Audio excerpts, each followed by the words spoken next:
안녕하십니까. 시골에서 힐링 라이프를 즐기고 있는 하루팬더입니다. 오늘은 숯에 불을 붙이는 과정을 아주 쉽게 알려드리려고 합니다. 어렵지 않아요. 처음으로 할 일은 착화제에 불을 붙이기입니다. 착화제는 숯을 사시면 대부분 안에 들어 있습니다. 지금 쓰는 나무로 된 것도 있지만 액상으로 나와 있는 것도 있습니다. 사용 방법은 동일합니다. 하지만 착화제가 들어있지 않다. 그렇다면 종이컵에 휴지를 넣고 식용유를 부어서 착화제 대용으로 쓰시면 됩니다. 다음으로 할 일은 숯을 올려야겠죠. 숯을 올려놓을 때 보면 사람마다 다른데 크게 두 종류로 보면 됩니다. 숯이 담겨있는 비닐을 그대로 올린다. 다음은 비닐을 뜯고 숯을 올린다. 숯이 담겨있는 비닐을 그대로 올리면 비닐에 불이 붙으면서 잠깐이지만 숯에 비닐이 붙어 코팅 효과로 초반에 불을 유지하기 쉽다라는 생각이고, 비닐을 뜯고 숯을 올리는 것은 비닐이 건강에 안 좋다는 생각에 하는 방법입니다. 저는 숯이 착화제를 눌러서 불을 꺼뜨리지 않게만 한다면 어찌하든 상관없다고 봅니다. 숯을 올린 다음 해야 할 일은 숯 사이사이 공기가 통할 수 있도록 위치를 잡아주는 겁니다. 공기가 통하는 길은 다시 말하면 불이 지나가는 길이라 생각하시면 됩니다. 숯을 많이 준비한다고 해도 길이 막혀 불이 들어가지 못하면 불이 붙지 않겠죠. 다음으로 할 일은 불 살리기입니다. 착화제는 생각보다 약한 아이들이라 도움을 줘야 됩니다. 꺼지지 않고 착화제에 불이 붙어 있다면 언젠가는 숯에 불이 붙을 테지만 1시간 후일지 5시간 후일지는 상황에 따라 다르겠죠. 저는 성격이 급해서 바로 불을 붙이고 고기를 구워 먹어야 하는 사람이라 토치를 사용해 불 붙이는 걸 강추합니다.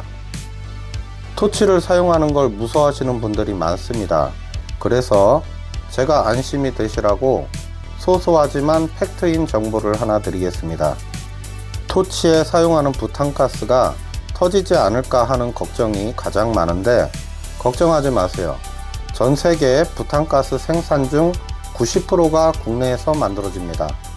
그중 80%가 두 개의 회사에서 생산이 되고 있고, 방법은 다르지만 둘 다 자체 개발한 폭발 방지 기술을 가지고 있고, 폭발 방지 기술을 넣어서 생산한 후로 전 세계 통틀어 부탄가스 폭발 사고 건수가 아직까진 0건이라는 점을 알려드리니 너무 겁내지 않으셔도 됩니다.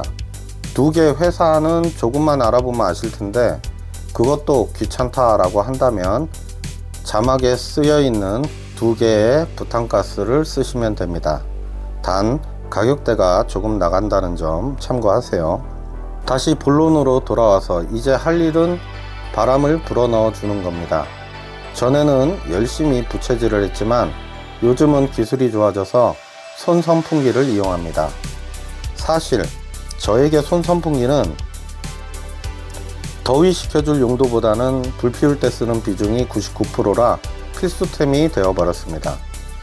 불이 약해진다 싶을 때 바람을 한 번씩 보내주면 힘을 내서 불들이 살아납니다. 오늘은 친형이 고기를 사와서 가족들과 함께 놀러 왔는데 갑자기 일이 생겨 바로 먹을 수 없는 상황으로 천천히 불을 피웠습니다. 바람만 계속 넣어준다면 불이 붙는 속도는 그만큼 빨라집니다. 이제 어느 정도 불이 붙었다면 고기를 올려야겠죠.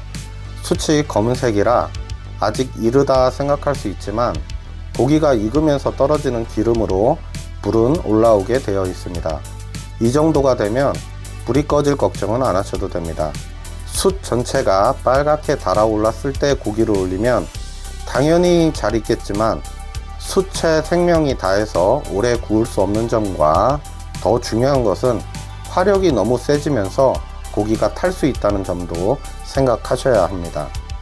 이제 할 일은 고기를 구워 맛있게 드시면 되는데 그 전에 비계 부분으로 철판을 문대서 코팅을 해줘야 고기가 철판에 늘러붙지 않으니 참고하세요.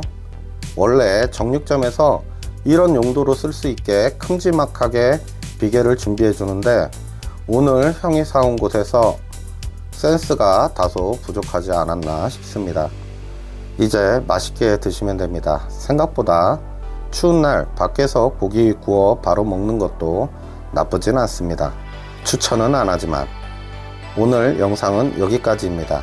끝까지 봐주셔서 감사합니다.